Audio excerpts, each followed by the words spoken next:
Shalom, shalom, que la grâce de Dieu soit avec vous. C'est le prophète Elishama depuis la Côte d'Ivoire. Dans les vidéos précédentes, j'avais fait une prophétie sur le Gabon et sur le Cameroun. Et je disais que j'entendais un signe. Et à la suite de ce signe-là, je vous donnerai les détails des prophéties que Dieu m'a données concernant cette nation bénie de Dieu.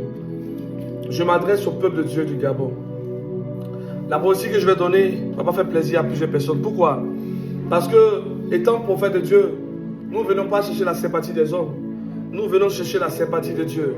Nous venons accomplir notre mission sur cette terre. Nous sommes des oracles choisis de Dieu. Et voilà pourquoi, là où tu entends la bénédiction, il est fort probable que je vienne te parler de sécheresse. Et là où tu entendras aussi la sécheresse, il est fort probable que je vienne te parler de bénédiction. Bien-aimé de Dieu, j'ai un message pour toi, terre du Gabon. Des jours sombres s'approchent de toi. Et l'Éternel message te dit, ces jours sombres commenceront comment? Quel est le signe du Gabon? Un prophète négligé de tous. Je ne le connais pas, mais Dieu le connaît. Je ne parle pas de tes défauts, car en l'être humain, il n'y a pas de perfection. Ce n'est que l'Esprit de Dieu qui vient nous transformer. C'est le dépôt de Dieu qui est en nous, qui fait de nous des serviteurs de Dieu. David a péché. Moïse a commis une seule erreur et n'est pas parti à Canaan. Alors j'aimerais vous dire une seule chose. La prophétie commence par quoi? Je vais pas tourner par quatre chemins. La prophétie est sur deux personnes. Un, sur le prophète Zuma, qui était emmené en prison, comme signe prophétique que la terre du Gabon était emprisonnée. Et sa sortie est le signe prophétique de la libération de la terre du Gabon. Je m'explique un peu. Voilà pourquoi je dis j'attendais un signe. Et après ce signe, je vous donnerai maintenant la deuxième prophétie. Dieu va élever sur la terre du Gabon un homme du nom de Jean Ping, que je ne connais pas. Et selon la révélation que j'ai de lui, Dieu aimerait l'élever. Et je le vois sur un chemin où deux portes s'ouvrent à lui. La porte de l'alliance de Dieu et la porte de l'alliance des ténèbres. Et Dieu tend la main. S'il a la foi, qui se donne entièrement à Dieu, qui se détourne de ses voies, qui ne touche pas au feu étranger, qui ne touche pas aux loges mystiques, cet homme sera élevé souverainement dans cette nation du Gabon. Car je vous le dis en vérité, le président qui est là actuellement ne sera plus. Il sera touché. Il aura un malaise. Et de ce malaise, il y aura un bruit, il y aura un vent. Les gens chercheront à cacher les choses. Après cela, il y aura une révolte dans la rue.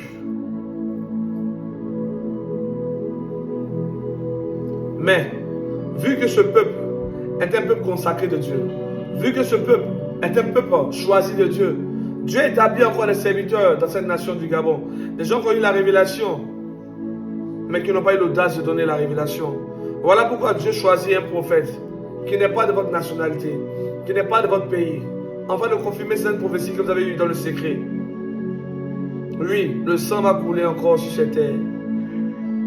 Mais ce sang sera aussi une libération pour vous. Ce sang sera une libération pour la terre du Gabon. Ce sang sera une libération pour la terre du Gabon. J'aimerais appeler à tous les sentinelles gabonaises, à tous les sentinelles depuis le Gabon, de se lever et de prier. Car vers le nord, il y aura un soulèvement. Beaucoup de choses se passeront. Comme je le dis, je ne suis pas venu chercher votre sympathie. Je ne suis pas aussi venu chercher vos likes. Donc peu importe les injures que vous allez donner, si je suis de Dieu, la main de Dieu s'abattra sur vous. Mais si je ne suis pas de Dieu, alors vos commentaires pourront peut-être avoir effet. Mais malheureusement, je suis de Dieu pour vous. Alors celui qui se lèvera contre la parole que je viens de faire sortir, aussi bien que j'ai le sceau de Dieu sur ma vie, Aussi vrai que je viens parler de la part de l'Éternel, ils sauront que Dieu s'est manifesté. Et lorsque les mouvements vont se passer dans la tête du Gabon, tous ceux qui vont se lever contre cette prophétie ne seront pas en vie. Car le vent va souffler et va emporter plusieurs personnes. Je vois plusieurs ministres exilés revenir à leur poste. Je vois plusieurs ministres exilés revenir à leur poste. Je vois plusieurs ministres exilés revenir à leur poste. C'était le seul message que j'avais pour le Gabon. Je ne vais pas durer. Je ne ferai pas comme les autres qui ont des prophéties et qui aiment tarder, tourner à gauche, à droite. Non, je viens vous donner juste le message de la part du Seigneur. J'aimerais dire à cet homme, Jean Ping, Dieu vous aime beaucoup. Dieu veut établir une alliance avec vous. Dieu veut vous restaurer. Dieu veut vous restaurer. Dieu a mis en vous les capacités nécessaires pour élever cette nation. Mais Dieu attend une seule chose de vous. C'est votre foi. Votre considération pour sa parole. Pour la sainte doctrine. Que Dieu bénisse le Gabon. Que Dieu bénisse aussi le Cameroun. Que Dieu bénisse le Gabon et Dieu bénisse le Cameroun. Car il y aura un effet miroir. Il y aura un effet miroir. Ainsi a parlé l'Éternel. Soyez bénis.